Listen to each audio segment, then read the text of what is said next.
Reiniciem les jornades.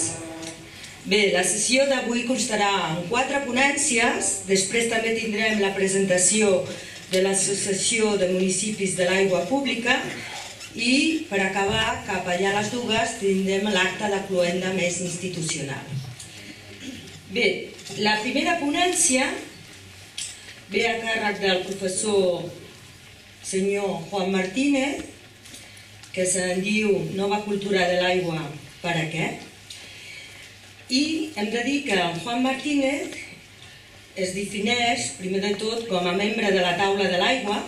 La seva formació ve de l'enginyeria tècnica industrial, especialitat electricitat, també té un màster en geografia, després es considera també professor de la Càtedra UNESCO de Sostenibilitat de la UPC, també ha ostentat càrrecs de gestió com a la sotsdirecció acadèmica de l'Escola d'Enginyeria de Terrassa i el coordinador del màster d'Enginyeria i Sostenibilitat, però per sobretot, tota la seva vida es considera que ha estat un activista social.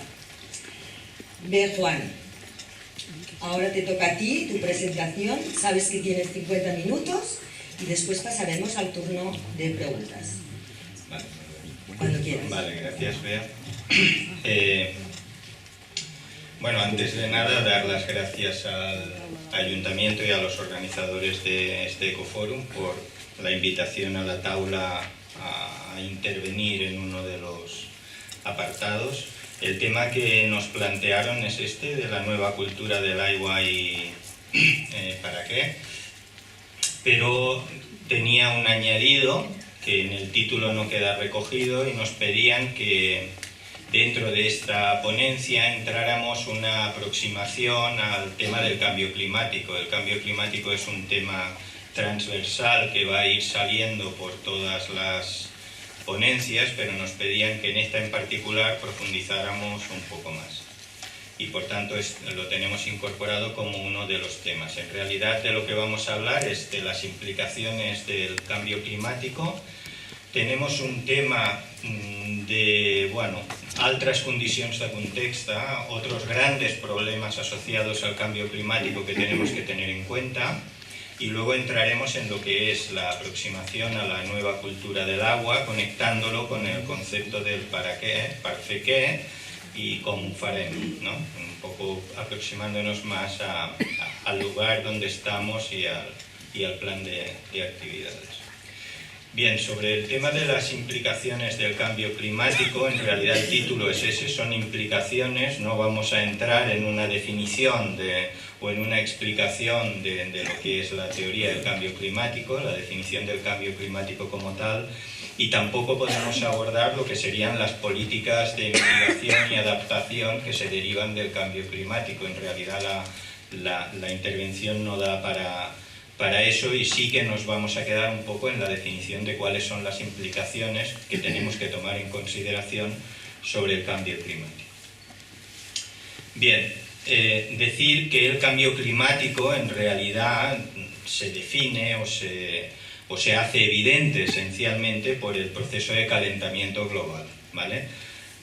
Esta es una imagen, diríamos, de lo que serían las temperaturas en la Tierra en la época de la Revolución Industrial, un poco después, ¿no? En el 1800 y pico, en el siglo XIX, en relación aproximadamente al 1950.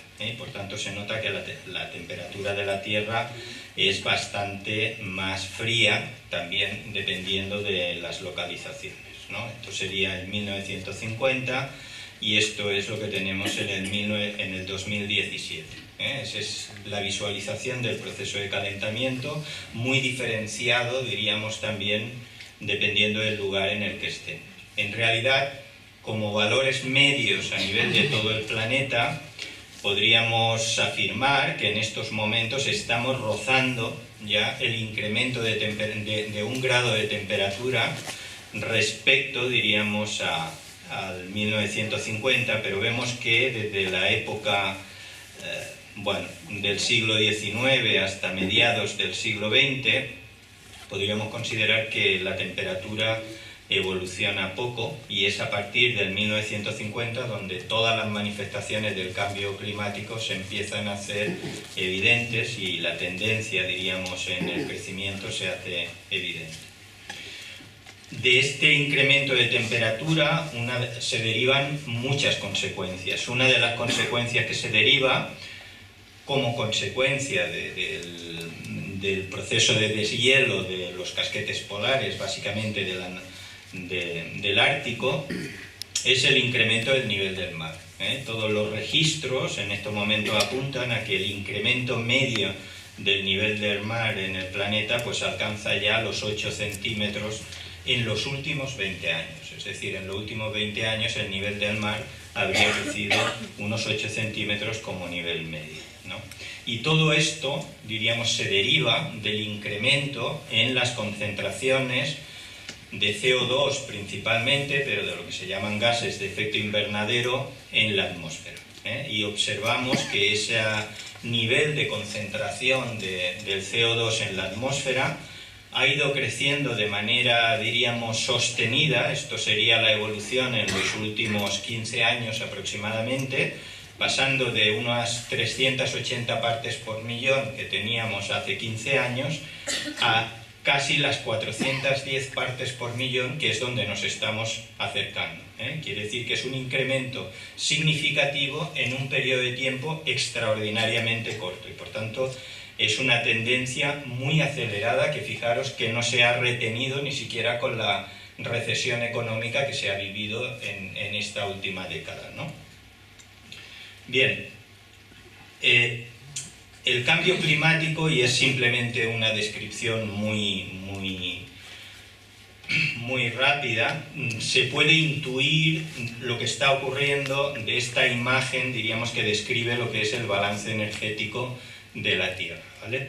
La radiación solar, que es esta densidad de radiación que entra en la Tierra, diríamos, tiene pocos problemas para atravesar la atmósfera. De hecho, diríamos que la mayor cantidad de energía de las radiaciones solares vienen colocadas en una banda de frecuencias que coincide con ser nuestro campo de visión, es decir, nuestro ojo como instrumento de visualización se adapta a esa banda de frecuencias donde el Sol pone su radiación, y por tanto coinciden esas dos cosas, el máximo nivel de radiación del Sol con una banda de frecuencias para la cual la atmósfera terrestre es transparente.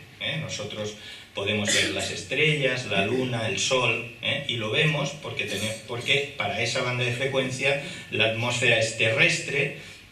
Nuestro ojo se ha adaptado a esa banda de frecuencias y por tanto podemos ver a través de la atmósfera sin ningún problema. Pero ocurre que a otras bandas de frecuencias la atmósfera no es transparente, tiene un nivel de opacidad muy grande. Y eso ocurre con la banda de frecuencias a la cual la Tierra trata de emitir su energía hacia el exterior. La Tierra emite una cantidad de energía hacia el exterior que impacta con la atmósfera, porque la atmósfera no es transparente, es opaca, es aislante, y por tanto esa energía en la mayor parte retorna hacia la Tierra. Y ese bucle de energía que intenta salir y vuelve a entrar es lo que llamamos efecto invernadero, ¿vale? El CO2, junto con el vapor de agua y algunos otros gases de efecto invernadero, como el metano, los óxidos nitrosos, etc., lo que hace es alterar, diríamos, la capacidad la permeabilidad de la atmósfera. Es decir, la atmósfera, para esta banda de frecuencias, esos gases lo que hacen es hacerla todavía más aislante, con lo cual hay menos energía que puede atravesarla, que vuelve hacia la Tierra y que se crea un bucle que provoca un incremento de la temperatura. Esencialmente, diríamos, el cambio climático consiste en ese proceso de calentamiento. Decir que el cambio climático, el efecto invernadero es bueno en el sentido que es lo que hace posible la vida en la Tierra y que estemos a una temperatura media de 15 grados sobre cero y no de 15 grados bajo cero, que es lo que nos tocaría por el lugar que estamos respecto al Sol, ¿vale? pero la alteración, diríamos, de ese efecto invernadero provoca un proceso de calentamiento que altera, diríamos, todas las condiciones climáticas de la Tierra. En esta gráfica, de alguna forma, se representa, es un poco antigua, es del 2007, es del segundo informe del IPCC, pero representa muy bien cuál es la perspectiva a la que va, ¿vale? Esta gráfica representa en la primera fila un escenario, diríamos, en 3 momentos determinados, es decir, es lo que va a ocurrir en nuestro futuro inmediato, para allá, entre la década del 20, entre el 20 y el 30, a mediados de siglo y a final de siglo. Por tanto, estas 3 columnas son 3 momentos dentro de este siglo importantes para 3 escenarios diferentes. El primer escenario es un escenario de políticas activas, básicamente un escenario de implementación masiva de energías renovables con una transición energética efectiva, con unas políticas globales activas de lucha contra el cambio climático y con un proceso de convergencia global desde el punto de vista de tecnologías adecuadas y con una transferencia de tecnología favorable, ¿vale? El último escenario es lo contrario, nos mantenemos donde estamos, no hay un proceso, diríamos, de confluencia a nivel global, cada uno hace lo que le parece, no hay políticas activas, etc. Y el medio es un escenario, pues diríamos, intermedio, ¿eh? De esta gráfica podemos deducir algunas observaciones que son importantes. La primera sería que el cambio climático se manifiesta de una manera diferenciada en todo el planeta y se manifiesta de una manera mucho más virulenta, sobre todo en las zonas del Ártico, ¿eh? Por eso, una manera de visualizar el cambio climático siempre lo vinculamos al proceso de deshielo en el Ártico, ¿no? Porque realmente el impacto en el Ártico del cambio climático es extremo y está provocando un proceso de deshielo masivo, ¿vale? Otra observación que podemos hacer es que, por supuesto, entre el escenario en el planeta, resultado de unas políticas activas y de un compromiso global, y el no hacer nada, hay una diferencia abismal. De pasar de un planeta habitable, vivible, diríamos, en unas condiciones soportables, a un planeta absolutamente descontrolado, con un incremento de temperatura por de encima de los 4 o 5 grados centígrados de media, que provoca superar eso que la cumbre de Copenhague del IPCC de alguna forma describió como, a partir de los 2 grados centígrados se abre la caja de Pandora, el sistema climático se descontrola, es imposible modelarlo y podemos esperar cualquier cosa. O sea, estas, diríamos, serían desde el punto de vista humano unas condiciones catastróficas, ¿eh? Bien, es importante también observar, por tanto, que el cambio climático es un hecho inevitable también, ¿eh? Es decir, el cambio climático, hagamos lo que hagamos, va a ocurrir, está ocurriendo. O sea, en estos momentos es un hecho, ¿eh? Y las manifestaciones ya las percibimos. Por tanto, no basta con políticas de mitigación, hay que entrar también en políticas de adaptación, en saber a dónde vamos y también hacer los deberes para adaptarnos allí donde vamos, ¿vale? Y otra reflexión interesante de esta gráfica es que a corto plazo, hagamos un esfuerzo titánico o no hagamos nada, el clima de los próximos 20 años ya está escrito. Es decir, estamos tomando decisiones con un sistema político que lo que hace a la hora de tomar decisiones es buscar resultados a corto plazo. Es decir, tomamos decisiones a 4 años vista para garantizar la reelección en un próximo mandato, ¿no? El cambio climático es un sistema que funciona con un nivel de inercia que hace que los tiempos no sean esos, y que en realidad lo que hagamos nosotros hoy puede impactar en lo que tengan las generaciones futuras en los años 50 o en final de siglo, pero no va a impactar en el clima que vamos a tener nosotros durante nuestro periodo de vida hasta el 2030, ¿no? Y eso dificulta el proceso de toma de decisiones y choca, diríamos, con el sistema político que tenemos.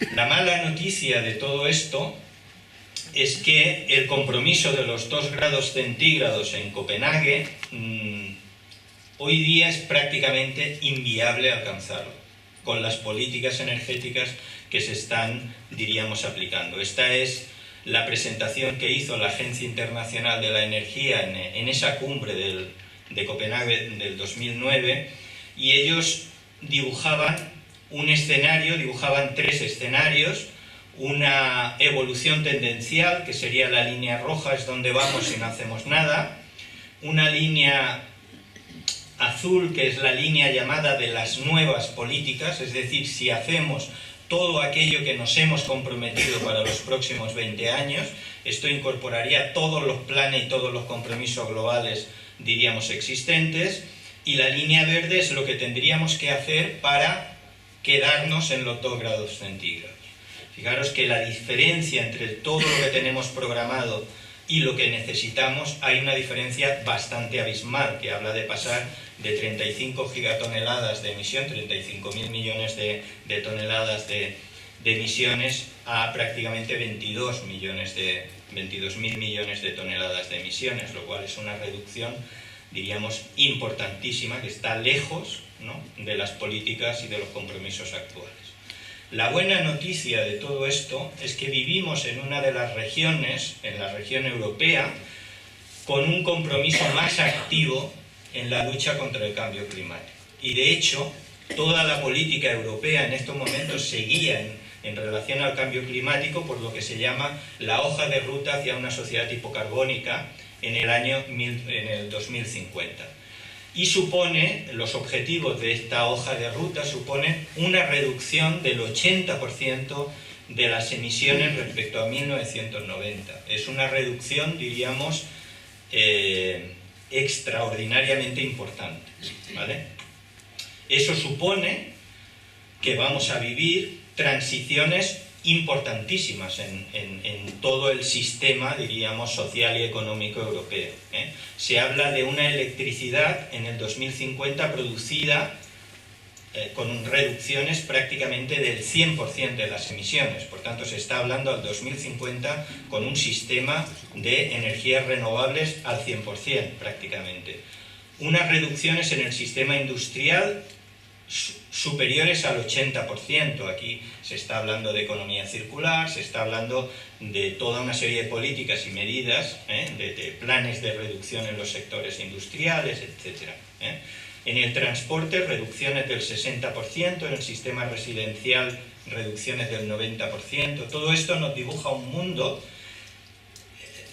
diríamos, realmente diferente al que tenemos en muchos aspectos. El esfuerzo que hay detrás de esto es un esfuerzo, diríamos, titánico. La mala noticia de esto es que no vamos por el buen camino. Es decir, en el 2020 el compromiso debía estar en unas reducciones del 30% respecto a 1990, y el compromiso que tenemos escrito y por el cual se está trabajando en Europa es una reducción del 20%. Y por tanto eso nos aleja del objetivo del 2050. Pero aún así hay que pensar que estamos en un escenario, en una región muy beligerante en la lucha contra el cambio climático. El cambio climático impacta sobre todos los ecosistemas globales y por tanto impacta sobre todos los servicios ambientales que esos ecosistemas nos proporcionan y que son la base de nuestra vida. Y por tanto estamos impactando directamente sobre nuestras oportunidades de vida, es decir, todo lo que tiene que ver con aprovisionamiento, ¿no? Aprovisionamiento de alimentos, de materias primas, de recursos medicinales, de agua potable, ¿no? O todo lo que son las regulaciones del sistema, es decir, las regulaciones de la calidad del aire, las del clima, las del agua, la regulación de la erosión, es decir, los eventos extremos, la polinización, todos los aspectos de la vida que tienen que ver con la vida se van a ver afectadas. Los ciclos de nutrientes, la formación del suelo, la fotosíntesis, todo está afectado. O sea, cuando estamos hablando de cambio climático quiere decir que estamos poniendo en cuestión la base de la vida. Entrando en el tema del agua, en una primera aproximación, este mapa global del comportamiento, diríamos, de las escorrentías, podríamos decir, de las pluviometrías, nos da una idea de los cambios que se van a producir. Esto es a final de siglo, ¿eh? En todo caso, lo que nos representa esta imagen es que todos los lugares del planeta se van a ver afectados por los cambios en las pluviometrías, pero nos toca vivir en una región que es la cuenca del Mediterráneo, que desde el punto de vista de pluviometrías es la más desfavorecida del planeta. O sea, es una región de altísima afectación en lo que tiene que ver con la reducción de las pluviometrías, ¿no? Es lo que va a caracterizar nuestra zona, ¿eh? En una visión más aproximada,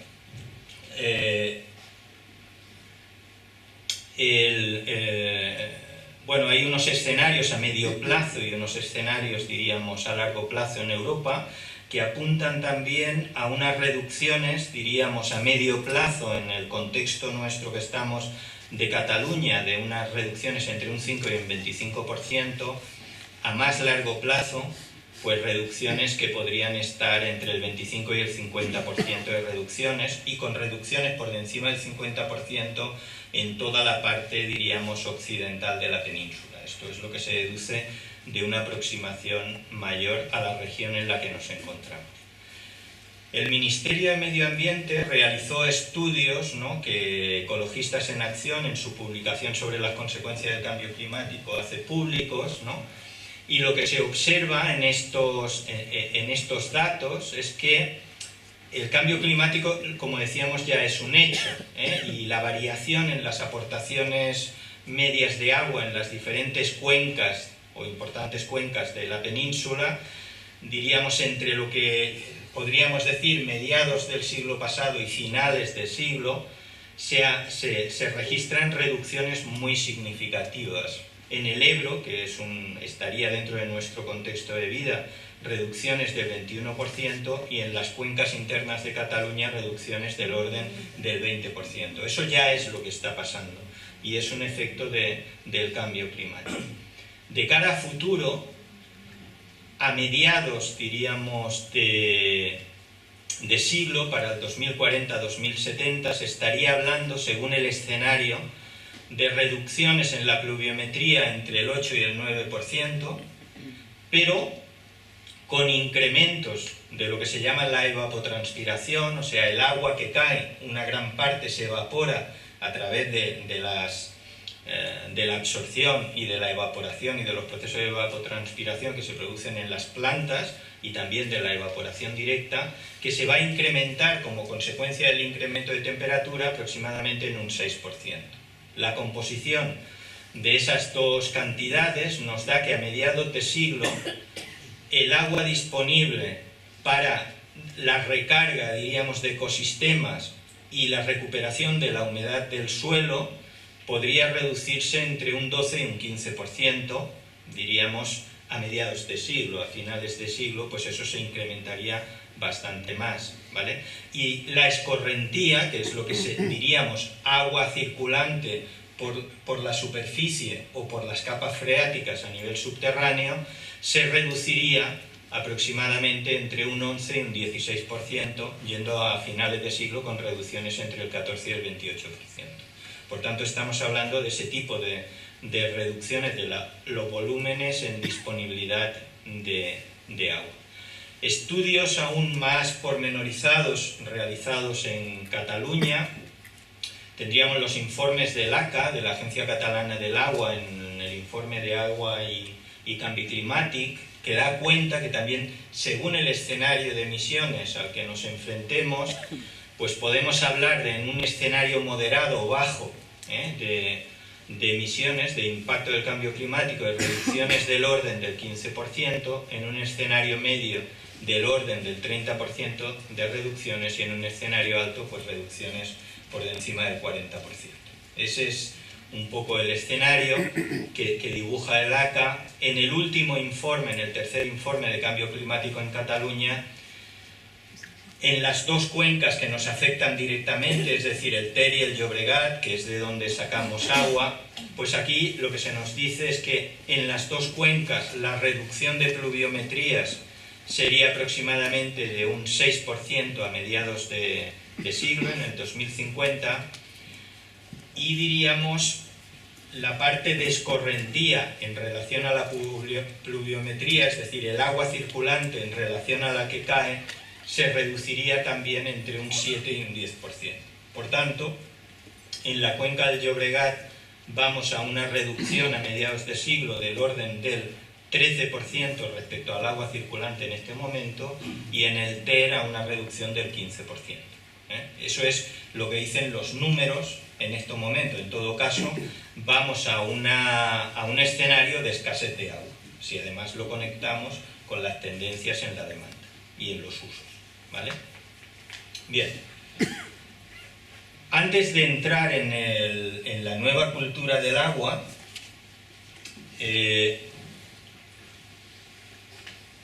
querríamos abundar un poco en una definición de contexto. El cambio climático es un problema global gravísimo que tenemos, pero no es el único. El cambio climático forma parte de otro conjunto de problemas globales que tenemos que abordar. Se concretan de alguna forma en esto que llamamos la huella ecológica. La huella ecológica es una representación de cómo utilizamos la capacidad del planeta para generar, diríamos, recursos biológicos que son la base de nuestra vida. En este momento, bueno, lo que vemos es que a partir de 1970 la huella ecológica, el uso que hacemos de los recursos biológicos, supera la capacidad del planeta para generar recursos biológicos, ¿vale? En estos momentos nos encontraríamos ya en que esa superación está por encima del 60%, es decir, estamos utilizando el 60% más recursos biológicos de los que el planeta es capaz de generar. No sé si estuvisteis alerta, pero en este verano, dentro de los servicios meteorológicos, hubo un día en que dijeron: hoy se acaban los recursos biológicos que el planeta nos proporciona para vivir. ¿Qué quiere decir? Que a partir de ese día de agosto estamos viviendo no de los recursos que el planeta nos proporciona de forma continua, sino que directamente lo que estamos haciendo es comernos los ecosistemas que generan esos recursos biológicos. Eso es lo que está pasando. Cuando esto ocurre, el planeta se pone enfermo. Cuando superamos la biocapacidad del planeta, el planeta se pone enfermo. Y una manifestación de esa enfermedad, la más evidente, el cambio climático, es una manifestación de eso. Tenemos otros problemas. Tenemos un problema diríamos, de pobreza endémica, a pesar de las diferentes lecturas que se puedan hacer en todo el planeta. El 70% de la población del planeta vive con el 3% de los recursos, ¿vale? El 92% de la población del planeta vive con el 15% de los recursos. Y el 8% de la población está consumiendo prácticamente el 85% de los recursos. O sea, no tenemos un problema de recursos. Tenemos un problema de que el 8% de la población está dilapidando el 85% de los recursos. Eso es un problema grave, ¿no? Desde el punto de vista de la equidad de la población del planeta, pero también de la población humana, pero también del propio planeta. La perforación de la capa de ozono en los años 80, bueno, se destapó, diríamos, se hizo público en el año 80, fue uno de los hechos más impactantes que nos ayudó a tomar conciencia de que algo estamos haciendo que no va bien, porque que tengamos un planeta cuyo techo que nos está protegiendo se esté perforando, tiene un impacto también sobre las condiciones de vida en el planeta. De hecho, desde la década del 70 hasta ahora, prácticamente la capacidad, diríamos, de la capa de ozono se ha reducido a la mitad. En el año 85 se aprobó el Protocolo de Montreal, que fue, diríamos, un acuerdo global de lucha contra el problema del ozono, que ha conseguido de alguna forma contener el proceso de caída, pero que la recuperación todavía está muy lejos. Quiere decir que cuando hablamos de procesos climáticos, las decisiones que tomemos tienen impacto a muy largo plazo. Y el otro gran problema que tenemos es que vivimos en un planeta en extinción. Es decir, la vida del planeta se está extinguiendo a una velocidad pavorosa, inimaginable. De hecho, los informes que hay los indicadores que se trabajan sobre la medición de los volúmenes de poblaciones que viven en el planeta nos dan cuenta de que en los últimos 40 años el 58% de los seres vivos que habían han desaparecido. O sea, el 58% del volumen de la vida en el planeta ha desaparecido en 40 años. Quiere decir que estamos en lo que llamaríamos un proceso de extinción masiva de la vida en el planeta. Y si nos vamos a los ecosistemas acuáticos, que son los que nos tocan directamente en esta sesión, la extinción de la vida alcanza el 76%. O sea, la vida en los ecosistemas acuáticos está al borde de la desaparición. Y hablamos de sistemas acuáticos, hablamos de ríos, lagos, deltas, acuíferos, etc. Ese es otro gran problema que tenemos que enfrentar, que tenemos que abordar. Y tenemos un problema añadido a estos. Estos problemas son problemas globales, son problemas complejos, quiere decir que no tienen una solución única, son problemas sistémicos, que quiere decir que se retroalimentan entre ellos, pero a esto se añade un cuarto factor a todos estos problemas que, si queréis, os lo reflexiono desde este caso del nenúfar. Imaginaros que tenemos una piscina de 50 metros por 50 metros de la cual vivimos. Dentro de esa piscina nosotros desarrollamos una actividad que es lo que nos permite vivir. Imaginaros que un día aparece un nenúfar dentro de esa piscina.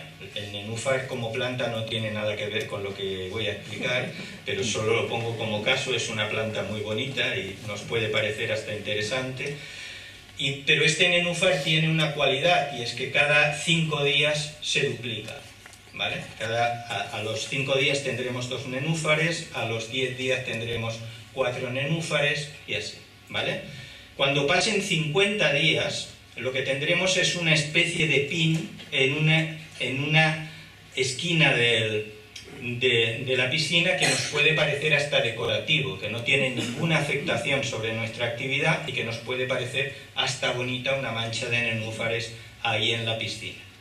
Transcurridos 25 días más, esos nenúfares habrán ocupado una parte de la piscina que ya no nos hace gracia. Es decir, esto ya no nos hace sonreír porque está cooptando una parte importante de nuestras oportunidades de vida y por tanto aquí empezamos a detectarlo como problema, a denunciarlo como problema y a ver qué vamos a hacer y cómo lo vamos a solucionar. 15 días después, esos nenúfares han cooptado una cuarta parte de todos los recursos, pero el gran problema que tenemos es que nos estamos enfrentando a un problema exponencial y los problemas exponenciales los interpretamos muy mal, porque a partir de aquí pasarán 5 días más y los nenúfares habrán ocupado la mitad de los recursos y en 5 días más habrán ocupado todos nuestros recursos. Es decir, el tiempo en procesos exponenciales es un factor determinante, el tiempo de respuesta, porque la evolución de los problemas se hace a una escala que el tiempo que tenemos para responder a ellos es muy limitado. Es una cualidad más de este tipo de problema. Esto además ocurre dentro de un contexto cultural que es el que se nos ha transmitido en los últimos 200 años después de la Revolución Industrial. Y la cultura que se nos ha transmitido está muy bien representada en la fábula de las abejas, que se escribió por allá en 1705 y que se publicó en el 14 por Bernard Menteville, que se llama así, la fábula de las abejas. Por supuesto, las abejas tampoco tienen nada que ver con la fábula, con lo que se pretende decir, que habla, de alguna forma ejemplifica que los vicios privados al final son los que acaban creando la prosperidad pública. Y es una fábula que lo que intenta transmitir de alguna forma que es que cuando nosotros a nivel individual luchamos por nosotros, nos dedicamos a lo nuestro, trabajamos y nos preocupamos por nosotros, la sociedad irá bien. Si nosotros nos preocupamos porque la sociedad vaya bien, al final lo que haremos es generar el caos.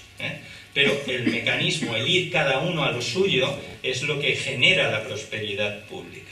Esa es la esencia de la fábula, que además se complementa en todo este proceso de construcción cultural con una cultura de la felicidad basada también en la satisfacción de los deseos personales. Se nos ha intuido por activa y por pasiva que la felicidad consiste en satisfacer nuestros deseos desde un punto de vista personal y de buscar estrategias personales para eso, ¿no? También se nos ha dicho que el comportamiento racional, que la racionalidad, consiste precisamente en eso, en ir cada uno a lo suyo y maximizar las utilidades, nuestras oportunidades, lo que podemos conseguir por nosotros mismos. Y también el utilitarismo como filosofía nos alumbró en el sentido de decir que además, diríamos moralmente, una buena moralidad consiste en eso, consiste en desarrollar acciones que maximicen, diríamos, nuestras utilidades, ¿no? Y todo eso al final se acaba resumiendo en esa filosofía global que nos impregna, que es la de la mano invisible, ¿no? Que es una lectura más actualizada de lo que significan todas esas ideas. Es el dejar hacer, el libre mercado, el uso eficiente de los recursos. Es decir, para que la sociedad vaya bien, lo que es importante es que cada uno se preocupe por maximizar sus intereses. Y luego eso derivará en una sociedad organizada que se encarga, esa mano invisible, de repartir los recursos, de crear equidad y de hacer que todo esto funcione. Esa es la cultura que impregna nuestra sociedad.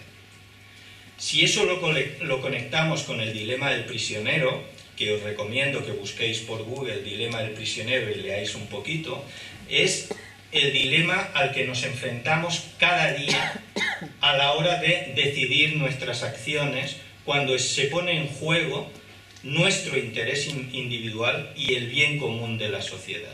Delante de un problema global, nosotros tenemos dos opciones. Tenemos la opción de ponernos a trabajar en la búsqueda en la construcción de una sociedad, en la construcción de una solución a ese problema global, o podemos pararnos a pensarlo y esperar a ver qué pasa. Son dos actitudes que conducen a dos situaciones finales completamente diferentes. O sea, si no hay una posición activa delante de los problemas no tienen solución, ¿no?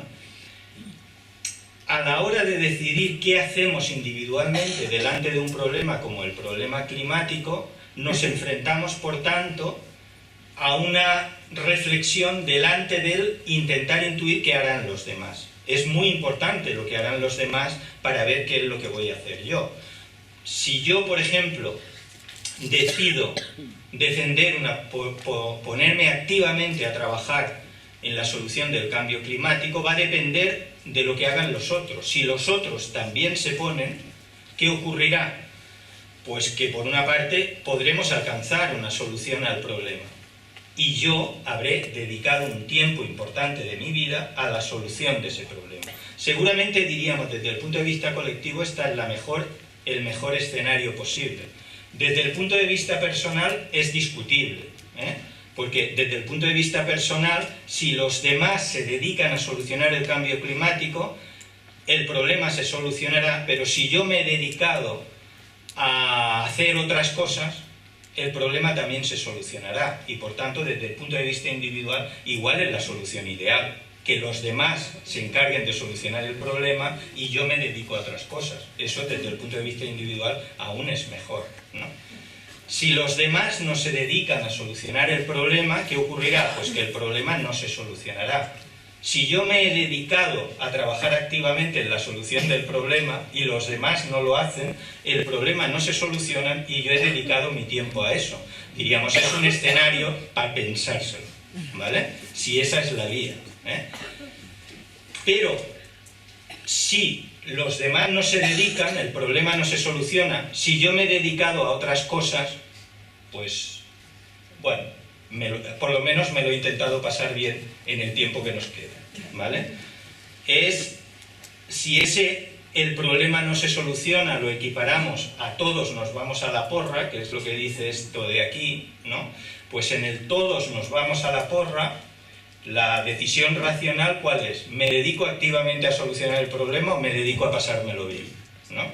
Y ese dilema en cómo lo enfocamos, cómo nos comprometemos individualmente delante de un problema del bien común, es lo que nos lleva a una colaboración activa de todos, ¿no?, para construir la irresponsabilidad como mecanismo de solución de problemas, ¿no?, basado además en la desconfianza. Esto es lo que intenta apuntar el dilema del prisionero, y esto tiene que ver con las decisiones individuales que estamos tomando cada día. Cada día nos enfrentamos a este dilema, es decir, delante de los problemas comunes, cómo nos comportamos individualmente. Y hay una presión activa para que no adoptemos posiciones activas, ¿vale? O sea, hay algo que nos incentiva a mantenernos en casa y a dedicarnos a nosotros, culturalmente y también a través del dilema.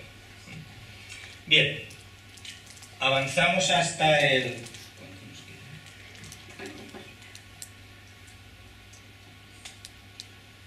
Vale. Avanzamos ahora hacia lo que sería esa definición de la nueva cultura del agua, que intenta de alguna forma construir una respuesta delante de la cultura que nos mantiene, diríamos, donde estamos. Básicamente lo que pretendemos es eso, y lo conectamos un poco con el qué estamos haciendo y qué pretendemos hacer, ¿vale? Decir que la nueva cultura del agua básicamente, ¿no?, nos irrumpe, ¿no?, a principios de la década del 90, cuando sale el Real Decreto de medidas urgentes para reparar los efectos producidos por las sequías, ¿no?, y sale el anteproyecto del Plan Hidrológico Nacional, y estas dos medidas despiertan todas las alarmas y activan todo el movimiento ecologista, diríamos, a nivel de país, y se pone en marcha todo un proceso de batalla, de organización de lo que fue la plataforma del Ebro, de organización de todo el movimiento contra el Plan Hidrológico Nacional a nivel estatal, en todas las cuencas, no solo en el Ebro. Es decir, se crea un movimiento nacional de respuesta, diríamos, a unas decisiones que eran la culminación de una manera de entender los ríos y entender la gestión del agua, que se basaba en la política de oferta, en el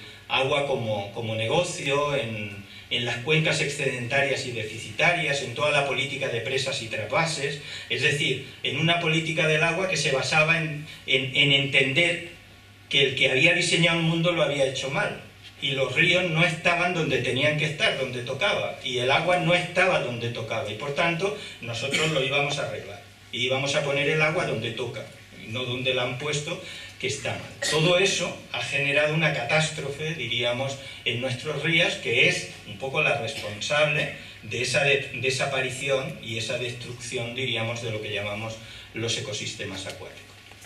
En esta batalla, pues bueno, es en la que se fragua la nueva cultura del agua, en esa batalla desde los movimientos, diríamos, sociales, ¿no? El Javier Martínez Gil, con sus publicaciones en aquellas épocas del concepto de nueva cultura del agua, el Pedro Arrojo, son exponentes destacados, son referentes, pero hay que decir que hay miles de personas detrás de esos procesos. En esta época también se hace público o se establece lo que se llama el Convenio de Aarhus, la Convención de Aarhus, que es un acuerdo que suscribe la Unión Europea, en la que se pone sobre la mesa el derecho de la gente al acceso a la información ambiental, el derecho, diríamos, a la participación pública en los procesos de toma de decisiones en ámbitos ambientales y el derecho al acceso a la justicia, ¿vale? Basado en el concepto del derecho que la gente tiene a un medio ambiente saludable y el deber que la gente tiene de preservar ese medio para las generaciones futuras. Un poco desde ahí se construye esa idea, diríamos, del Convenio de Aarhus, que tiene que ver con la participación ciudadana, diríamos, en todos los procesos de toma de decisión. Desde la lógica de que una decisión, una gobernanza participada, una decisión participada, tomará mejores decisiones y las podrá ejecutar y aplicar de mejor manera. Ese era el principio de la filosofía. El Convenio de Aarhus acaba impregnando toda la política europea desde el año 2000 hasta aquí, empezando por la Directiva Marco, que sale en el 2000 y que se hace eco, diríamos, de esa filosofía. La Directiva Marco, que es la directiva de aguas, diríamos, de la Unión Europea, curiosamente no tiene como objetivo fundamental el garantizar el recurso del agua, sino que su objetivo central, su motivación central, es la preservación de los ecosistemas acuáticos. Ese es su objetivo fundamental. Y para eso se introducen conceptos que conectan directamente y que provienen directamente de esa nueva cultura del agua, como el tema de la gestión de los ecosistemas como objetivo, la gestión integrada, la gestión de la demanda, el que deteriora paga o el que contamina paga como filosofía, diríamos, más dentro de la racionalidad económica, o la recuperación de los costes del agua frente a los procesos de externalización masiva de costes que se han estado viviendo. Y en el ámbito de la participación se habla de transparencia y participación pública como instrumentos, diríamos, básicos de la nueva gobernanza. Esta directiva acaba hablando de una participación que le pone el apodo de activa. No se acaba de entender muy bien qué es participación y qué es participación activa. Pero en todo caso la directiva lo que insiste es en la necesidad de que esa participación sea efectiva y tenga consecuencias, ¿no? Aquí en esta transparencia se habla del principio de gestión social participativa.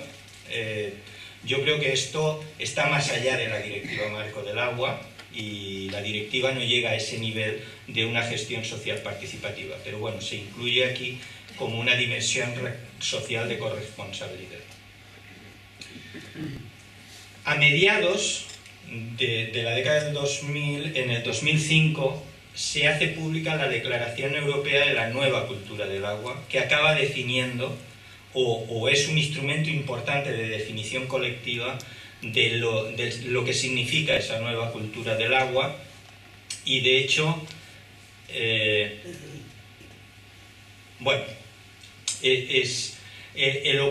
esta declaración en realidad procede de una mezcla, de un híbrido entre lo que era impulsada por la Fundación de la Nueva Cultura del Agua y por los movimientos sociales a nivel europeo, es publicada en realidad por la comunidad científica y por tanto es una corresponsabilización de la comunidad científica en la definición de este concepto de nueva cultura del agua. El objetivo fundamental de la declaración, hacer posible el cumplimiento de la Directiva Marco del Agua en lo que tiene que ver su objetivo estratégico, que es la protección de los ecosistemas acuáticos, ¿vale? Parte la declaración de pedir, ¿no?, que el agua sea tratada desde el principio, diríamos, universal de respeto a la vida y sea tratada como un bien común, y que los ecosistemas acuáticos, el conjunto de ríos, lagos, etcétera, sean declarados patrimonio de la biosfera y se garantice su protección y su preservación y su mejora, diríamos, para las generaciones futuras.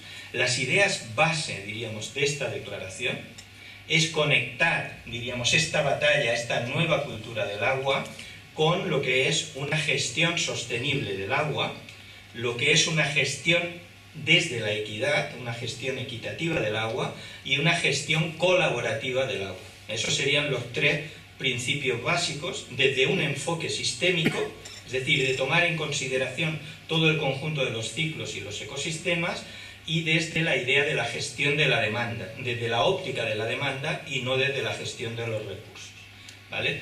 Y asignando un papel esencial a las instituciones públicas y a las comunidades en la garantía, diríamos, de esos servicios. Eso es la esencia, diríamos, de lo que entendemos por nueva cultura del agua. Esta nueva cultura del agua, esta declaración además, establece una priorización de diferentes tipos de agua o de diferentes usos del agua que tienen que estar priorizados, es decir, cuál es el primer uso o el uso prioritario y cuáles son los siguientes.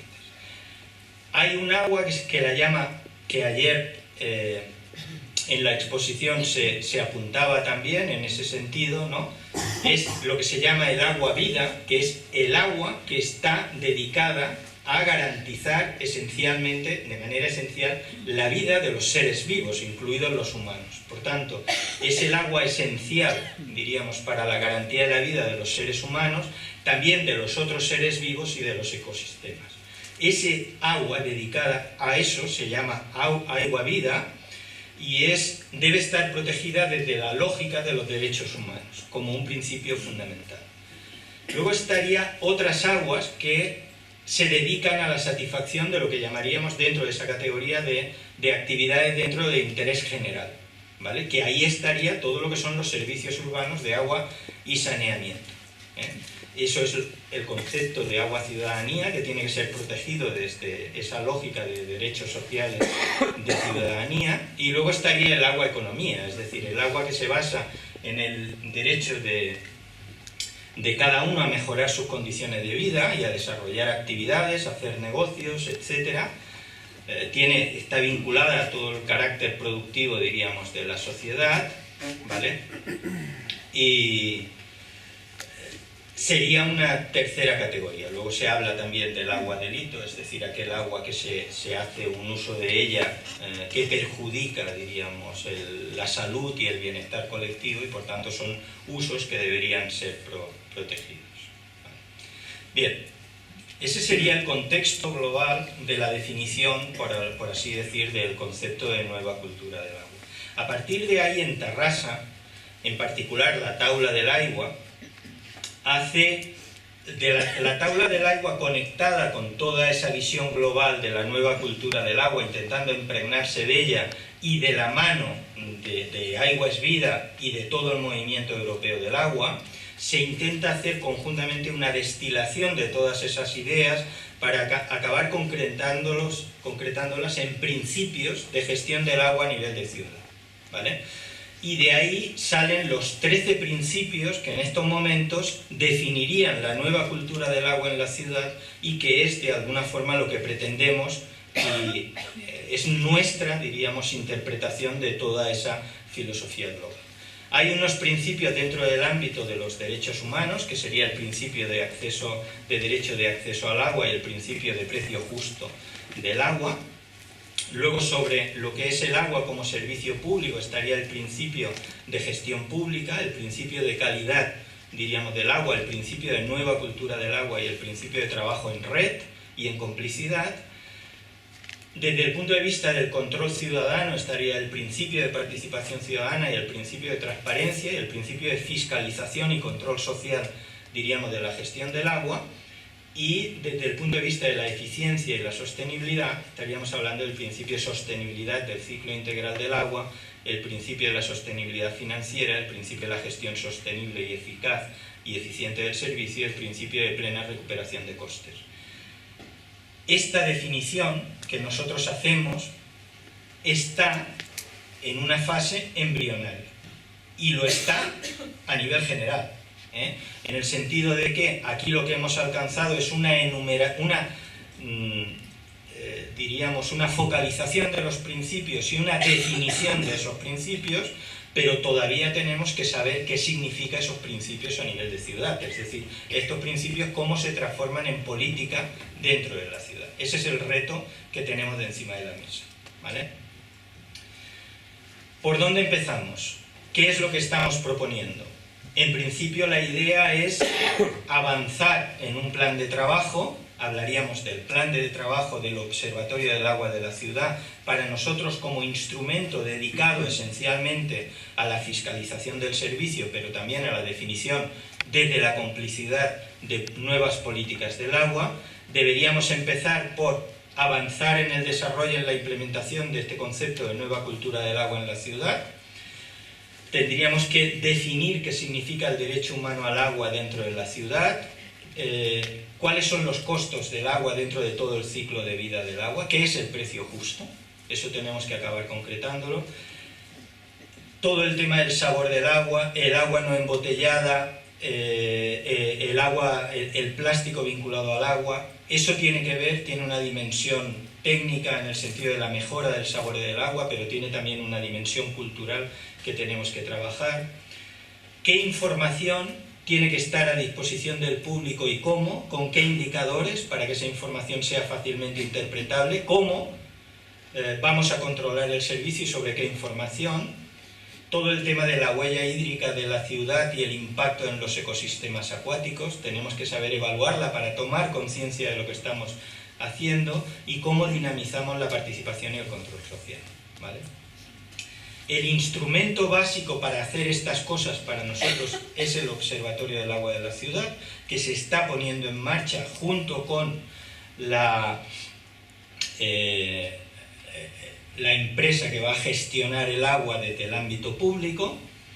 Los tres motores de este observatorio para nosotros son la investigación, la educación y la ciudadanía, el sentido de ciudadanía. Son los tres motores que tienen que impulsar la nueva política del agua y la nueva cultura del agua en la ciudad, y para eso, desde la Taula del Agua estamos reconvirtiéndonos como Taula en un ente nuevo, en algo nuevo que tiene que estar adaptado a la nueva realidad. Y estamos poniendo en marcha lo que llamamos Taula Recerca, como un espacio de investigación en esta dirección, Taula Educación, como un espacio, diríamos, conectado con una red de escuelas para promover esa nueva cultura del agua en la ciudad, y Taula Ciudadanía como un intento de articulación de todo el movimiento social de la ciudad. En esa dirección estamos trabajando, y acabar diciendo que la nueva cultura del agua por sí misma va a ser difícil que avance si no se conecta con una cultura más amplia de la sostenibilidad en general y de una gobernanza dedicada a la sostenibilidad. En la ciudad tenemos importantísimos retos dentro de la sostenibilidad equiparables al agua. Está el reto de las energías renovables, está el reto de edificios de cero emisiones y de consumo nulo, está la anilla verde y el desarrollo de todas sus potencialidades, está el tema de movilidad sostenible, está el residuo cero como objetivo, están los temas de economía circular, de economía social, de economía ecológica y de economía de proximidad, están los temas de justicia social y equidad. Tenemos una ciudad que tenemos que reconvertir en todas sus dimensiones y en todos sus ámbitos, y eso solo lo podremos hacer desde una nueva cultura política, desde una cultura de la colaboración política en la búsqueda de soluciones a los problemas de la ciudad, desde una nueva cultura ciudadana y de las entidades sociales, y desde una gobernanza colaborativa a la que apelamos, tanto a las fuerzas políticas como a las fuerzas sociales. En todo caso, en eso estamos y ahí os esperamos a todos y a todas. Gracias.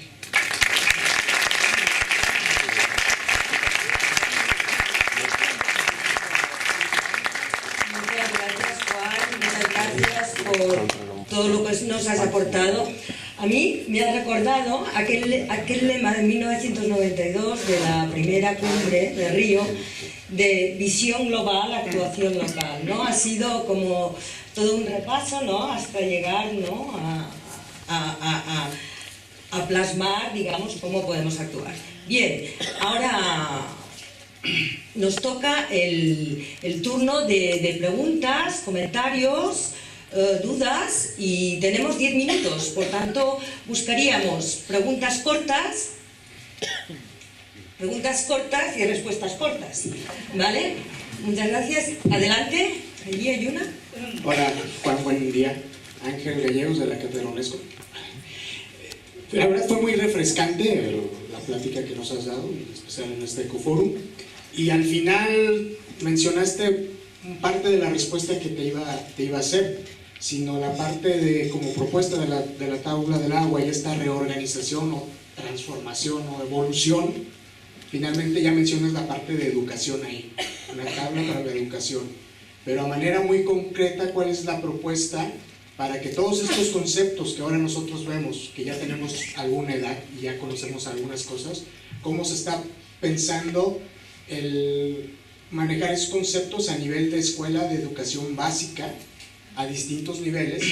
Porque finalmente con la perspectiva que das, pues a lo mejor ya no me toca ver el problema como tal, pero si un día tengo nietos, a lo mejor a ellos sí, y las generaciones futuras son las que se van a encargar de, con todo lo que se aprende y con todo lo que se les enseñe y vayan viendo de su entorno, tomar las medidas y evaluar si las medidas que se hicieron son correctas. Y desde esa perspectiva, el punto de educación se convierte, creo, en un eje fundamental para las futuras generaciones que estén preparadas para lo que se les viene. Gracias.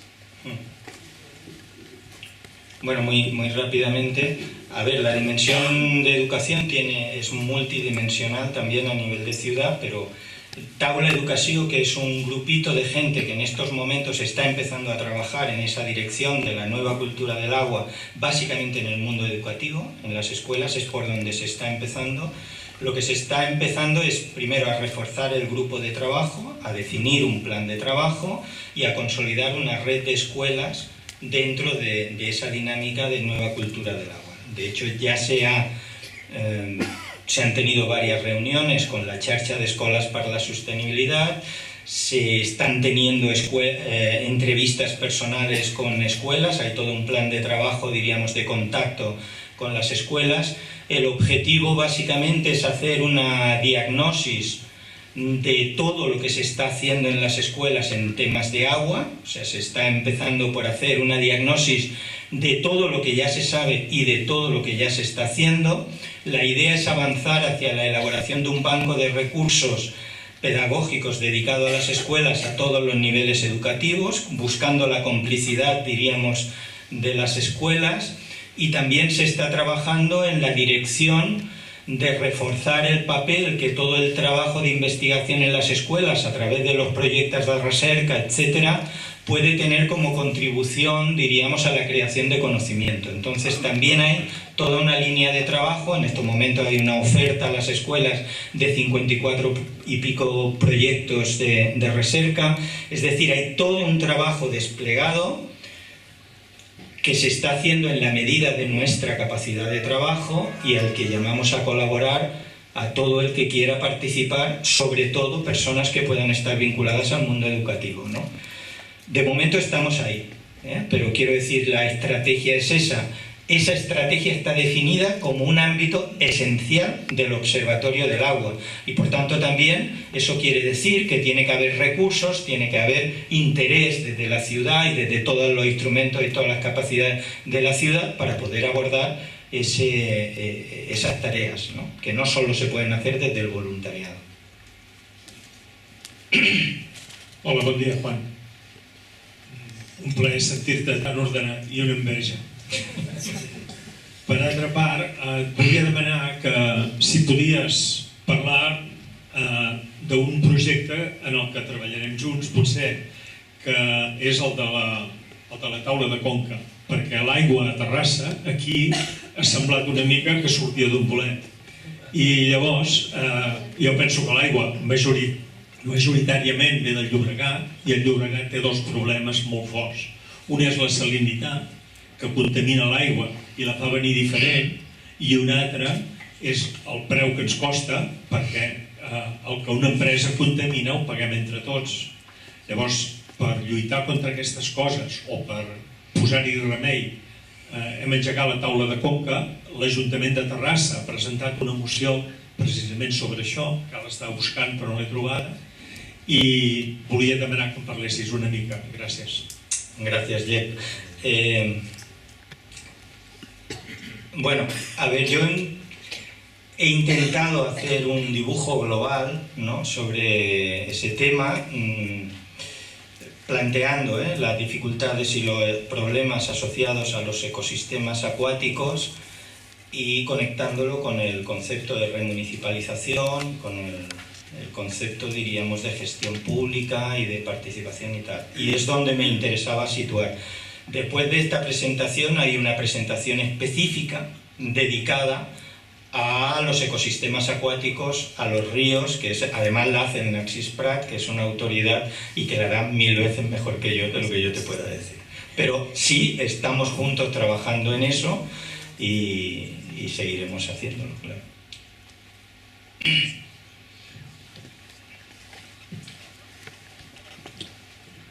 Hola, buenos días. Felicitaciones, Juan. Excelente exposición. Al principio de la exposición me preguntaba dónde está la bala para suicidarme con los escenarios que presentaba. pero al final con lo que hace la tabla del agua, pues hay esperanza. La pregunta mía es ¿dónde está la ponencia? Porque dice que la van a poner en la página y no está. ¿Cuándo la van a poner? Gracias. La colgarán el lunes. El lunes estará colgada en el ayuntamiento, estarán colgadas todas las ponencias. Gracias. Vale, gracias. ¿Alguna pregunta más? ¿Hi ha alguna pregunta més? Sí?